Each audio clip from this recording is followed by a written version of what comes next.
The art of relief appeared between sculpture as three-dimensional art and drawing or engraving as a two-dimensional art. In fact, naturalistic representation in relief requires mastering the art of drawing. While artists working in relief might use tools and techniques similar to sculptors, they also need to address the intellectual complexities of artistic problems in drawing. If you are interested in the artistic processes of a sculptor, check the art dialogue with Maya Sikorska. I will put the link below. But what do I mean by intellectual complexity of artistic problems in drawing? Drawing is the foundation of all visual art. To sculpt or to paint, one needs to learn how to draw. It is possible to paint or create reliefs without directly drawing on a rock or a canvas first, but it takes a lifetime to achieve it. At least in Europe, these ancient artists carved, engraved, and sculpted the relief before humankind invented drawing. That begs the question of the lives of the Ice Age artists. Were they working and producing art all the time? Did they participate in other endeavors of their clan?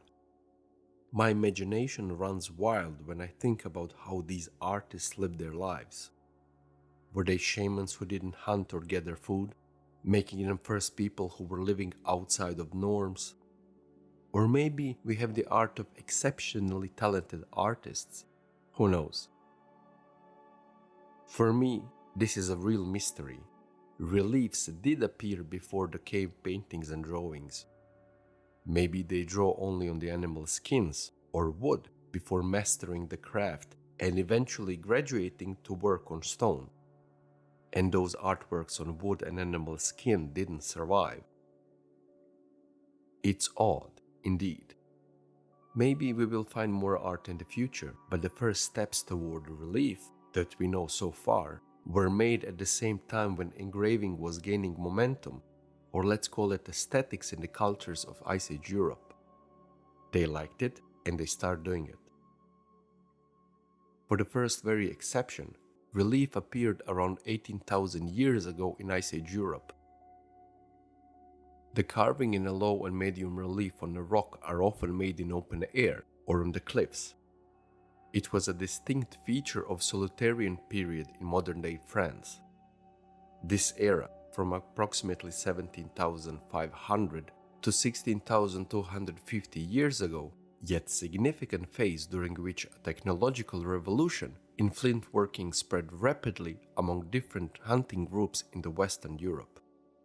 At this time, wild horses were the preferred prey. The Solutarian artisans and toolmakers were exceptional flint workers, producing leaf spearhead that matched the quality of the finest work from early dynastic Egypt or early Bronze Age Denmark. Anyway, one of the earliest examples of the relief art was discovered in rock shelter of Lauselle in the Dordogne in the modern-day France. This site, used at various times during the Ice Ages, features relief that were initially attributed to the Aurognacian period that comes before Solutarians. The best preserved example is the only one found standing upright. This art piece is often referred to the Lauselle Venus, but you all know that I don't call them Venuses. I already spoke in previous episodes why I don't call them Venuses. If you didn't listen to these episodes, check them out. I will put a link in the description. The Lauselle lady is carved from the front, with her head turning to the right. The facial features are not depicted. Her left hand rests on the belly, while her right arm, unlike usual symmetrical poses, holds a bison horn raised to her face. Her hips are exaggerated and deformed, leading to descriptions of her as being pregnant. That's why the markings of the horn might represent a menstrual cycle. The outline of the figurine was initially sketched by pecking with the holes, then connected into a single line. Originally, like the Willendorf statue of a woman, the Lauselle woman was colored too, and the traces of red pigment have survived. The Lausel woman bears a striking resemblance to the carved and modeled statuettes from the sites such as Konstanki I in modern-day Russia. It features a similar bumpy outline and anatomical distortions and features. When we observe the figurines from the side, a profile emerged that suggests a small belly, possibly seen in early stages of pregnancy. We don't know who made this relief, or how many people were involved in making this artwork, but the artist at Lausel could be seen as a pioneering innovator.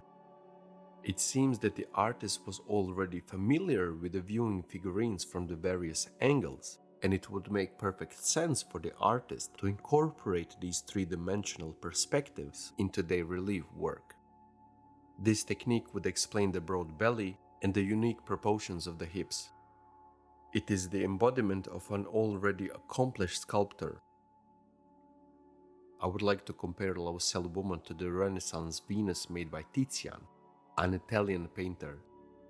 This, at least to me, as a painter myself, reveals surprising similarities in proportion and pose.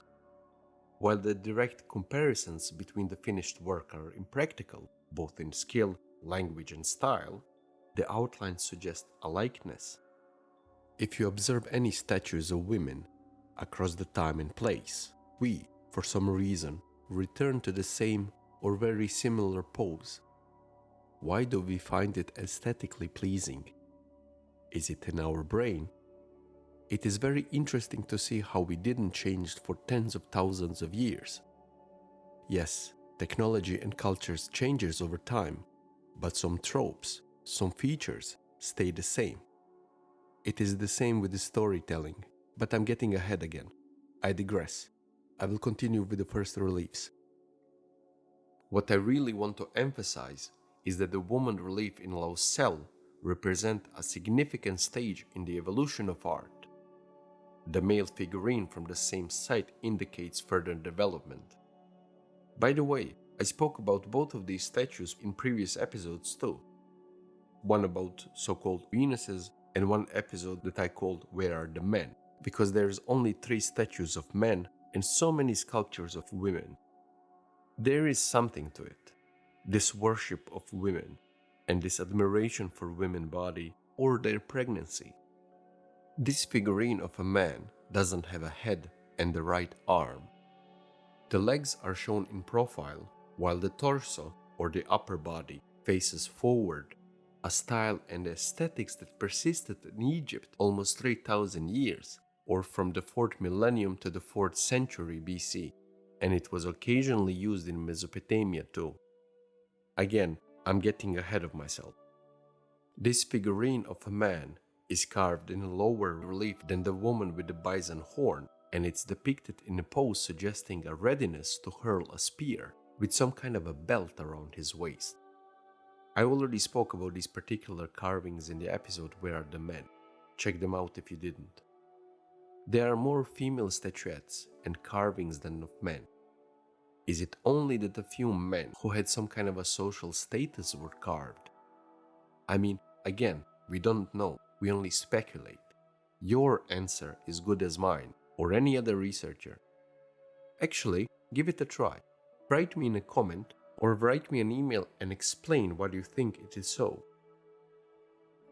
The Lausel reliefs remain first, most definitely attributed to a Rugnation period, but other sites, such as Fornoux du Diable, are certainly later and definitely Solutarian. The site of Roc des Serres is large. It has a small cave, a shelter, a working area, and burials. When they were found, a number of the carved blocks laid where they have fallen in the working area. When raised, they provided a continuous frieze of animals which once followed the line of the overhanging rock wall above the river bank. The animals vary from 30 to 70 centimeters. Their horses, some of them pregnant mares, there's bison, ibex, deer, one bird, and most likely a badger. 2 blocks are especially interesting to me. On one, there's a scene that shows 2 small horses and the badger advancing towards the left, with a naked man in profile in front of them. The other half of the block has a large and extremely well-conceived bison with its head low, about to charge at the naked man, who may be in flight, for the legs are bent sharply at the knees. Both front legs of the animals are shown, and the head between them is in true perspective. The artist has used the natural shape of the rock to carve this animal to increase the depth of the animal's shoulder and to show perspective because the naked man is on the edge of the stone, on its corner. Even though the perspective in drawings and relief is invented in 1500s Italy during the Renaissance by the architect Filippo Brunelleschi, the creator of the famous dome of the Florence Cathedral, this artist, who lived some 80,000 years ago, was trying to make two-dimensional surface into three-dimensional one. Maybe I'm reading into it too much, but I have to say, as an artist, I can recognize intuitively problems and solutions of other artists in their work. Another block has a pair of ibexes, head to head, as they are about or just seconds away to hit one another with a head. Or maybe the artist wanted to do a mirror image. Who knows? What is interesting is that the reliefs are typically found in daylight or semi-light condition on the rock shelter walls or close to cave entrances. At Istritz Cave in the Pyrenees, carving stops precisely where daylight fades, suggesting that the transition from the light to darkness may have influenced the artwork. This may help distinguish daylight art, both reliefs and deep engravings, from the more widely distributed paintings and fine engravings found in the darker parts of caves. This, let's call it the daylight art, is always near or integrated into living areas, possibly serving a special, sanctuary-like purpose. Unlike cave paintings deeper in the cave, daylight art do not depict wounded animals. I have a feeling that it might have been some kind of a work for educational purposes, sort of run when you see a bison lowering its head. Who knows? The upcoming episodes are about paintings of Ice Age Europe.